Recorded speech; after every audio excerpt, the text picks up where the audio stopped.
Hello बच्चों, welcome to Bing Home Study. तो आज हम लेकर के आए हैं मैथ का इंपॉर्टेंट क्वेश्चन, जो कि आपके जो बिहार बोर्ड एग्जाम में जो काम आने वाला है, वो सारे क्वेश्चन का सेटअप यहाँ पे तैयार है ऑलरेडी। तो आप बहुत अच्छे से इस वीडियो को वॉच कीजिए और जो भी क्वेश्चन पढ़ा रहे हैं ना उसको ट्रिकली सीखिए। ठीक है बच्चा, देखिए यहाँ पे क्वेश्चन क्या है, त्रिभुज एबीसी में डीई समानांतर है किसके, बीसी के। तो सबसे पहले हमको क्या करना है, एक त्रिभुज खींच लेना है बच्चा। क्या खींच लेना है? एक त्रिभुज खींच लेना है। यहां मान लेते हैं ये ए है, ये बी है और सी है। ठीक है, अच्छा इसमें क्या बोल रहा है कि बीसी के समानांतर कौन है, डीई है। तो बीसी तो ऑलरेडी है ही, तो यहाँ पे एक इसके समानांतर मतलब कि यहाँ पर क्या हो जाएगा, डीई हो जाएगा। ठीक है बच्चा, तो डीई है, तो डीई किसके समानांतर हो गया, बीसी के समानांतर हो गया। तो दिया हुआ हम लिख लेते हैं, दिया है, क्या क्या दिया है, डीई समानांतर क्या, बीसी। उसके बाद फिर क्या बोल रहा है, एडी जो है 1.5 है, ए से लेकर के डी तक का जो है वो है 1.5। अच्छा डीबी कितना दिया हुआ है, डी से लेकर के बी तक का वो दिया हुआ 3 सेंटीमीटर। ठीक है, 3 सेंटीमीटर। अच्छा एई कितना दे रखा है, ए से लेकर के ई तक का वो दिया हुआ 1 सेंटीमीटर। तो बोल रहा है एसी ज्ञात करने के लिए, यानी कि एसी नहीं, यहां ईसी होगा बच्चा। ठीक है ना, ये होगा ईसी। ठीक है, यहां पे गड़बड़ा गया है, ये हो जाएगा ईसी। ठीक है, हमको ईसी निकालना है। ठीक है, तो आराम से हम ईसी निकाल लेंगे। जैसे किसी का भी वैल्यू बोलेगा ना निकालने, आप आराम से निकाल लीजिएगा, ज्यादा धड़फड़ाना नहीं है।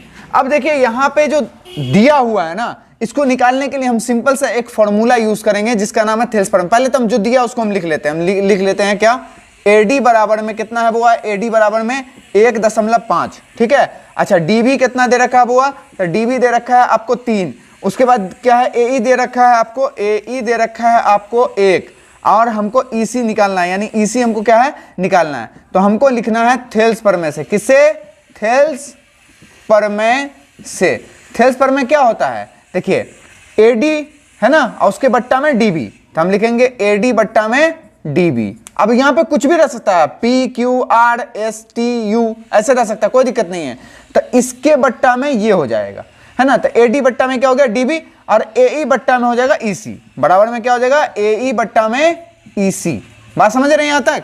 मतलब यहां पे हमने बोला ना कि इसके जगह पे अलग अलग भी मान रह सकता है, तो ऊपर वाले के बट्टा में नीचे वाले का बट्टा कर दो, यानी एडी बट्टा में डीबी, एई बट्टा में ईसी। बात समझ रहे हैं?